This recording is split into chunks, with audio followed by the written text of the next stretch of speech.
Welcome to the Vantage HR Influencers Podcast. This podcast is sponsored by Vantage Circle, the simple and AI-powered rewards and recognition platform for employee engagement. Creative problem solving is shaking up HR, and it's a big deal at work nowadays. Join us as we talk about how HR folks handle the tricky balance of following the rules, sparking new ideas, building new connections with co-workers and leaders, and navigating the ever-changing work scene. Hello listeners, I'm your host for the show Sushmita, and in this episode, we'll dive deep into the exciting world where creativity meets human resources. Joining me is our special guest for the show, Adam Calli, the founder and principal consultant at Arc Human Capital. Hi Adam, welcome to the Vantage Influencers Podcast. Thank you very much. I'm very excited to be here. I've been looking forward to it. Brilliant. So before we begin with our real conversation on the topic today, would you like to share some key milestones in your field that has led you to your current role in HR consulting? Sure. I actually studied hotel management in college. My vision was to be the general manager of a big, beautiful Florida resort. As you can see, life does not always go the way we think it will when we are 18 years old and we pick our major in college. However, I got my degree. I went to work for Hyatt Hotels and Resorts. And as I worked with my employees in my departments, I came to realize that I was more excited about working with the employees that I saw every day as opposed to the guests, who, even our most frequent guests, they were there a couple days and then they left. Or if they were there for a meeting, they were there a week and they left, some of whom you may never see again. Whereas the relationships with our staff members, you build them and they go on for years in many cases. And so I began to get interested in HR, began to do some training. I shared my interest with the leaders in my hotel. They kept that in mind, and they gradually were able to give me opportunities to contribute to what was going on in the hotel, but expose me to different aspects of human resources. Finally, I got a job in payroll because that had some HR aspects to it. And then I was fortunate, the magic of networking. I know this session is not about networking, but it is important because the controller who I worked for was good friends with the HR director at another hotel in our area. He got me an interview with her when she had a job open. And as they say, the rest is history. 25 years later, I'm sitting here talking with you. Brilliant. So how has your perspective on HR evolved over the years, like 25 years now? And what actually motivated you to take a progressive approach with Arc Human Capital? The thing that attracted me to HR originally still holds sway today. And that is, I felt like so many people in HR, they know the policy, they know the law, and that's what they tell you. They stick with the standard operating procedures, the company policy, and that's it. And I felt like I wanted to go into HR right from the get-go because I felt that there had to be a way to still follow procedures and laws, but to be more engaged with my colleagues, be more engaged with the business and say, okay, how can I bring some logic? How can I bring some reasoning to this without just giving a knee-jerk reaction and say, oh, nope, we can't do that. Nope, can't do that. Because then you become the department of no, N-O, no. But I wanted to be the department of no, K-N-O-W, right? Come to me because I know things. Let me share with you what I know about the laws, federal, state, and local, about the policies of our company. And then let's collaborate together and figure out a better way to approach the situation and not just say, nope, can't do that. Yeah. So, coming together and solving whatever problem comes up, right? And that's, I think you would define it as a creative problem solving in HR? Indeed. And once you demonstrate to the managers and the leaders and the departments and the divisions of your organization that you are an approachable person, that you are not going to just shut them down, so to speak. What will happen is people are going to say, I can work with this guy. I can work with this person. I'm not just going to go to HR at the last possible minute when everything's about to blow up and things are way more difficult, because I know they're going to be interested in talking with me. We're going to work together.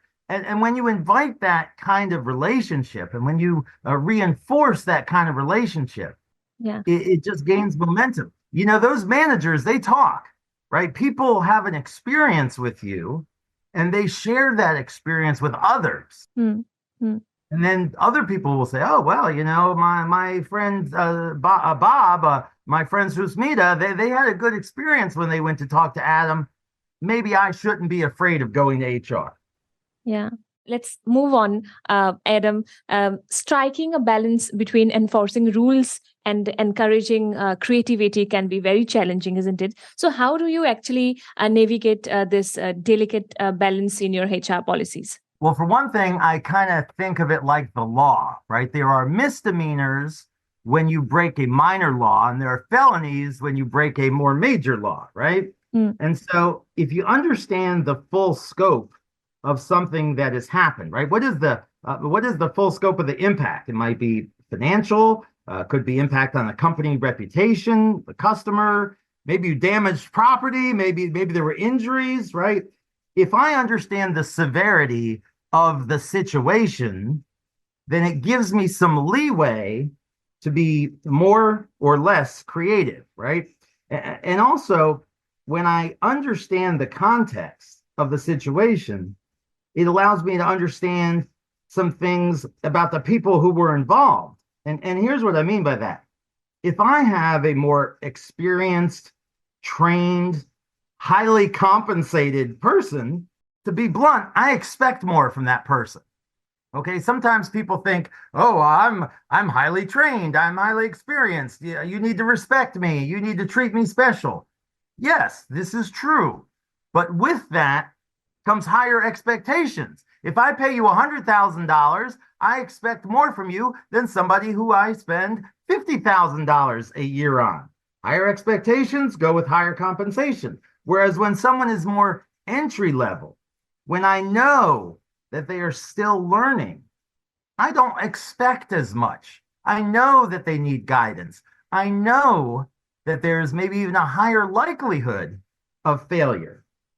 Understanding that difference, it's like, okay, now I can see my approach needs to be a little bit different, right? The other thing when I'm talking about striking a balance is I need to be like a liaison to the managers, to the folks in the operation, right?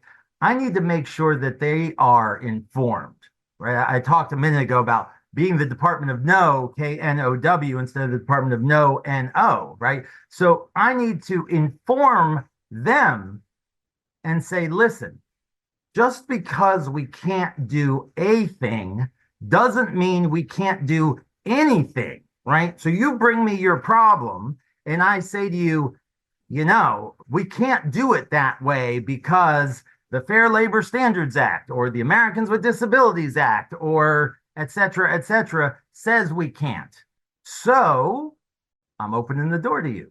I'm working collaboratively with you. You don't just come to HR and expect me to give you the answers.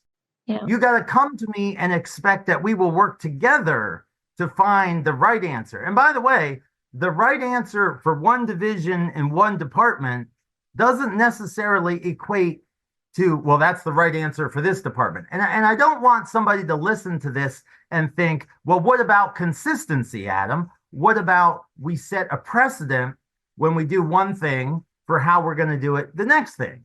That's absolutely true. We need to understand the precedent, but we need to understand the context, the details of that precedent. So let me give you an example.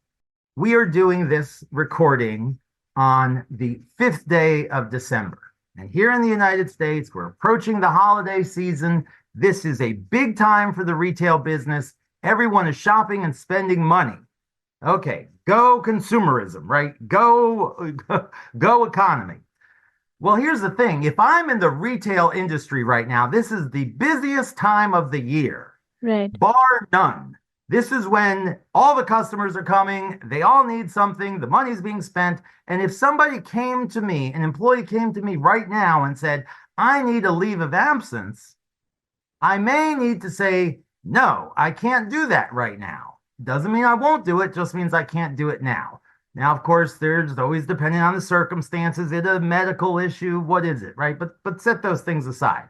Hmm. I may need to say no because of the business circumstances. But that same person who came to me requesting an identical leave of absence in January after the busy season has concluded, I might have no problem at all saying yes to them for the same thing. The point is this: understand the context.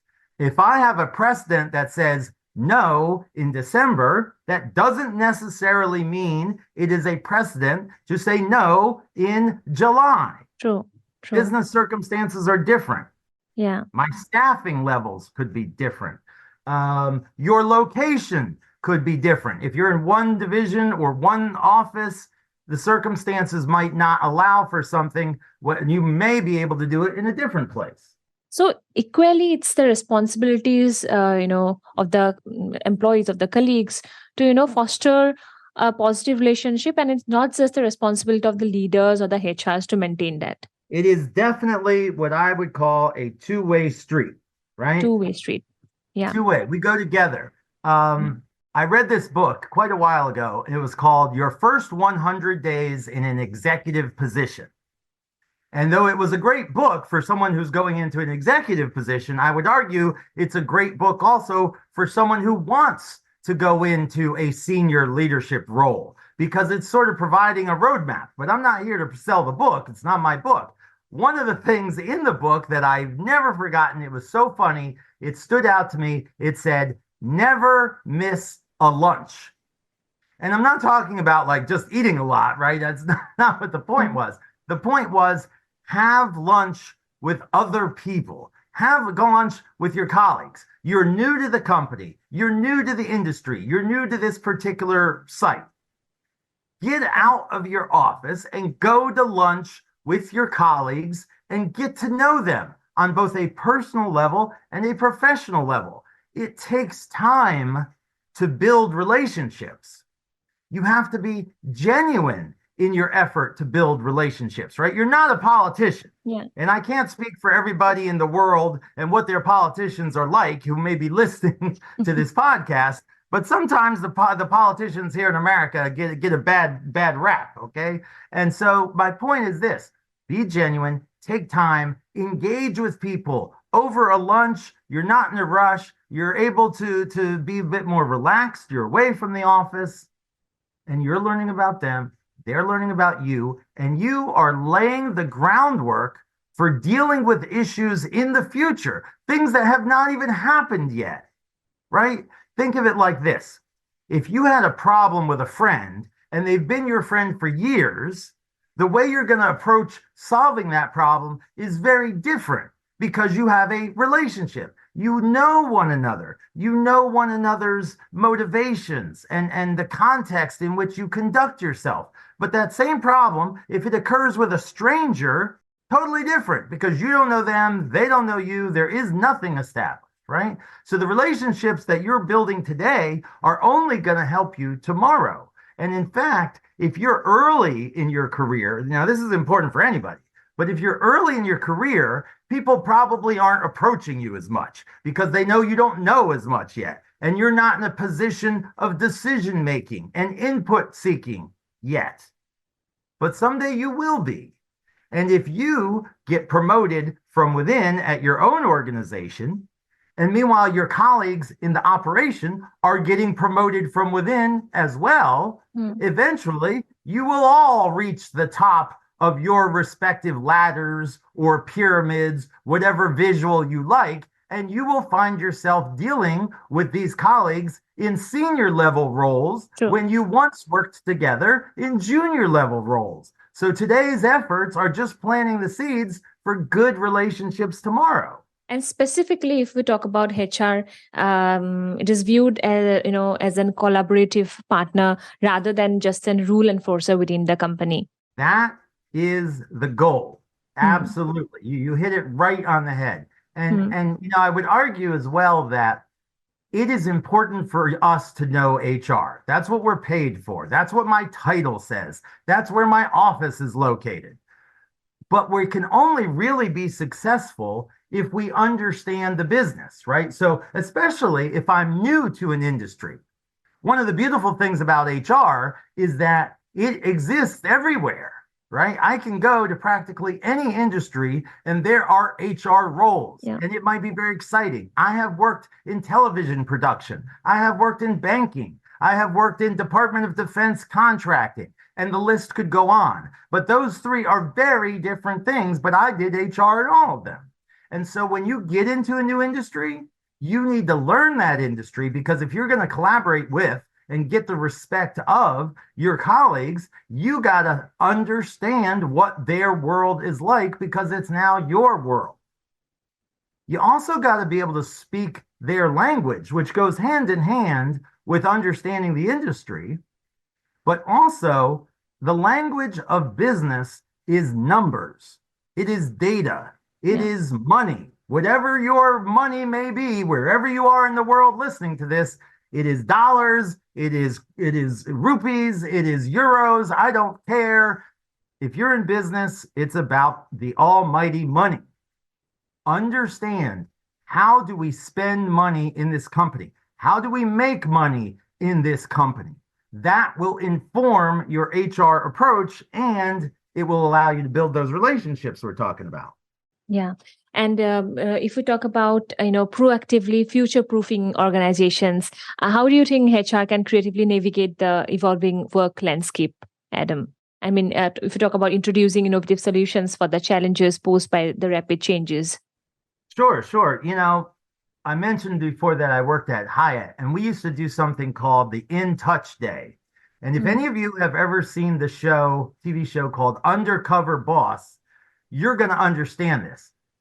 You take leaders and you put them in the field so they can see what people are doing. Okay. So if you're HR, especially if you're new to an industry or new to a site, you got to get out in the field, because how can I future proof, right? How can I help people adapt if I don't understand what their current reality is? And I will only understand that if I get out in the field. Now, when you go to business school, they like to talk about this concept known as environmental scanning. And they say this is something we should always do in our strategic planning. I'm totally with that. So how does that come to life in the real world? Well, whether you're in HR or not, but especially if you're in HR, you need to be reading all the time. It could be something online, or it could be old-fashioned, like a book made out of paper. Ooh, what an idea, right? Pick it up, walk around with it. But the point is this: find reputable sources, both within HR, could be like SHRM materials or HR Dive, and also outside of HR, right? We're talking about Forbes, we're talking about Business Insider. Publications like Fast Company, they focus on being new and different and how organizations are breaking the mold.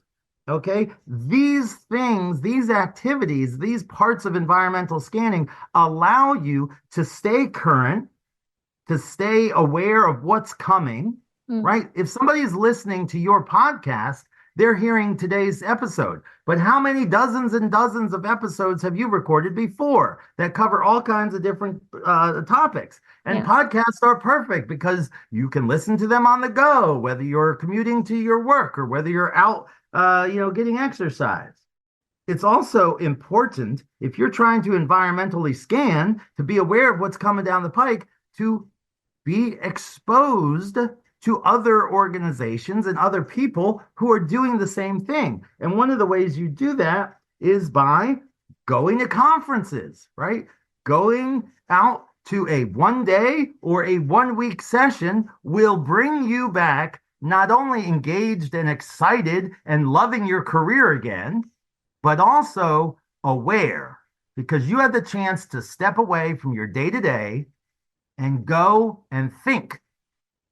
Now, stop and think about that moment for one moment. Just go and think. Just go and listen. Digest what the speakers are telling you, and then think, how does this affect my workplace? Another way to stay aware and to be proactive is to think about this. Change in the workforce often originates from new generations.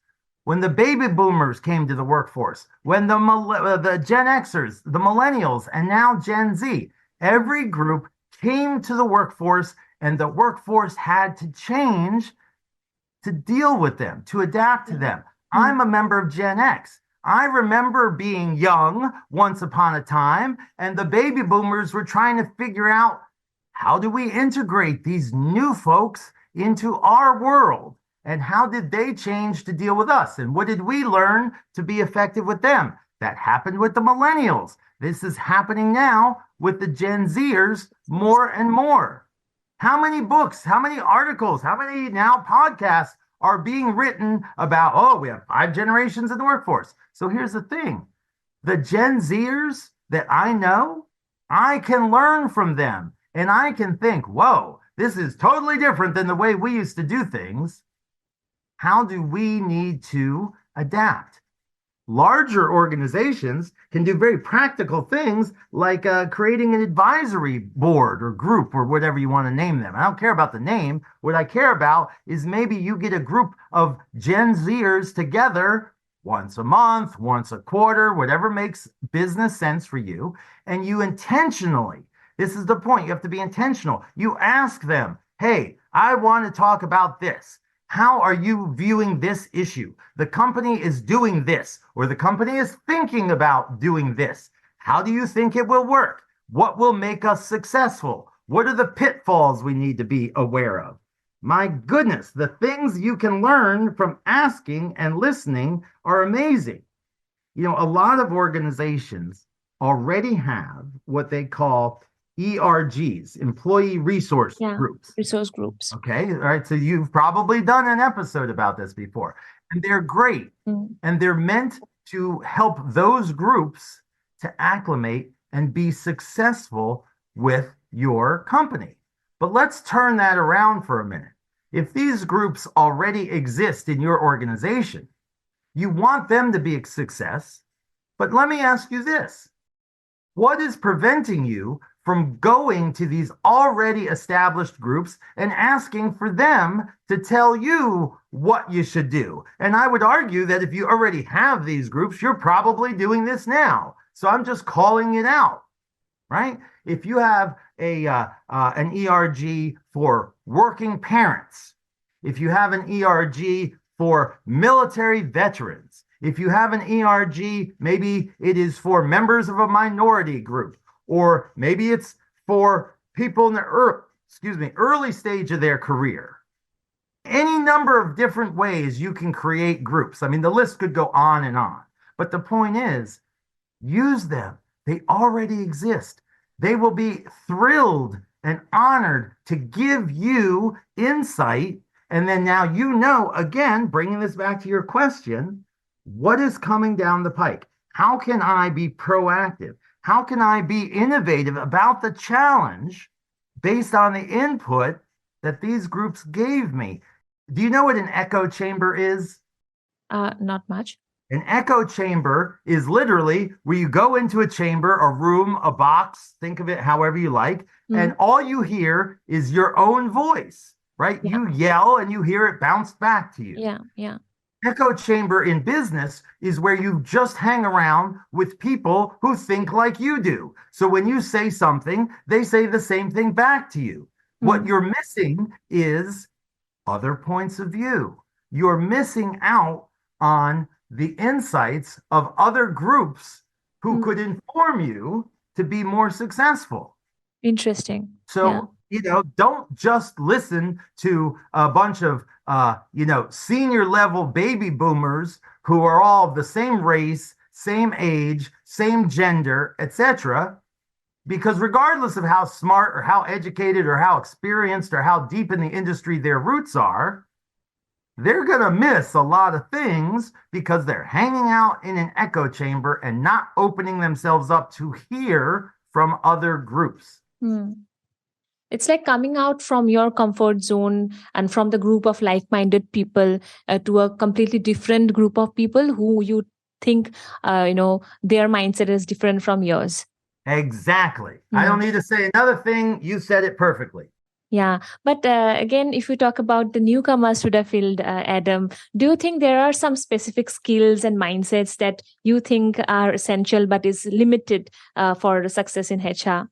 For those who are new to the HR family? Yes. Well, first of all, you have to learn, okay? You don't know what you don't know yet. It's hard to be creative when you don't even know the foundation on what you're working on. So for example, you have to learn the laws because sometimes that's the basis for what we can and cannot do. Okay? So if you don't understand the law, your creativity is going to do nothing but get us into trouble.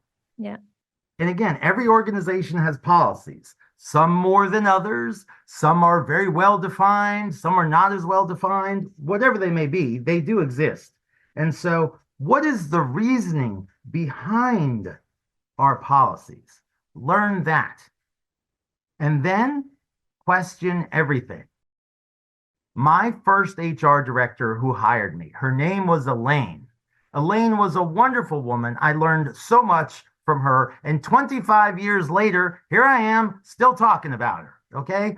I probably drove her crazy because the day that I got into HR, I knew I someday wanted to be an HR director, right? I wanted to rise up and sit in the big chair. I someday wanted her job. I knew that from the beginning. And so I was constantly asking her, why do we do that? How do you do that? Why didn't we do this? And I know I probably drove her crazy, but 25 years later, I'm thanking her still. Okay. So if you're new to the field, ask. Now, there are respectful ways to ask. Yeah. And if you're smart, you understand that there are right times and right places to ask. Okay. In a quiet room when we're not in the middle of a crisis, just the three of us, two of us, four of us, whatever in the department, that might be the right time. Okay. But still, ask. Brilliant. Be like a sponge. Just soak up that knowledge. Get yourself a mentor. Somebody, again, who you can ask. Somebody who can share with you these different points of view. Who can say to you, oh, yeah, I tried this. Here's what happened. And then you can say, well, what do you think would have happened if we tried it this way? And they might say, oh, yeah, that would have worked. I wish I would have thought of that. Right. But, sometimes you don't have the right idea at the right time. A mentor can enable you to learn a lot and get exposed to a lot. And then when you go forward and you're dealing with whatever comes your way, you will be prepared. Right. Again, I mentioned this book before about, when you get into an executive role, start to think of yourself in a leadership role before you even get there. And then you will conduct yourself that way. Either it's with the material you're reading, the podcast you're listening to, the TED Talks you're watching, right? You want to do the same things that the leaders are doing. And then it gives you the opportunity to go to those leaders and say, hey, I was listening to this podcast and it raised some interesting points. What do you think about this or that? First of all, your leaders are going to be impressed with you that you're staying alert, you're doing this environmental scanning, you're tuning into your industry, right? That's good for your career. But second of all, getting more down to the granular level, they're going to then engage with you in a dialogue around the topic that you're asking about, which enables you to learn from people who are further down their career road than you are. So leadership is not about being in charge. It's about taking care of those in your charge. It's a quote I think I got somewhere. So I think it's relatable to what you just said. I have heard that before, stated different ways. I like the way you put it, and I would agree 100%. It's like an HR. We can't act alone, right? We get things done with and through other people, right? That's why it's important to have these relationships I've mentioned before. But it doesn't matter if you're in HR. Yeah. If you are a leader, whether it's a leader of a department or a division or, an entire company, if you're a member of the senior executive C-suite, you can't do it all, right? One of the most famous leaders of our generation, Jack Welch at General Electric, okay? Do you think Jack Welch was out there doing everything? I mean, his company's got like 130,000 employees. Of course not, right? He's the famous person. He's the person they interview. He's the person who writes books. People study his methods. But you know what? One person can only achieve so much. We all get work done with and through others. The way we treat them, the way we engage with them, the way we seek out their counsel, it all lays the foundation for success. And it, makes me look good if I'm Jack Welch, but it's all my people who did stuff. Okay, Adam. So quickly, would you like to tell how our listeners can reach out to you if they want to contact you further? Sure. My company is called ARC Human Capital. That's ARC, A-R-C, Human Capital. And so you'll find us online at archumancapital.com. My name is Adam Calli. The last name is C-A-L-L-I. So I'm very easy to find on LinkedIn. Always happy to engage with somebody. Just tell me that you heard me on the podcast, so I'll know to accept your invitation to connect. And of course, you can email me. I'm at Adam, A-D-A-M, at archumancapital.com. Brilliant. Lovely, Adam. I would like to end with a quick note to thank you for being a part of our podcast today. Your insights truly hit the mark and has provided exceptional clarity and depth on this topic today. So truly appreciate your time and expertise, Adam. Can't wait to catch up again down the road. Well, thank you. It's been an honor. I felt so excited when you invited me to be here, and I hope that we are able to do this again someday. Thanks for listening to the Vantage HR Influencers Podcast. Please do subscribe to Vantage HR Influencers Podcast on Apple Podcast, Spotify, and our YouTube channel for new episodes.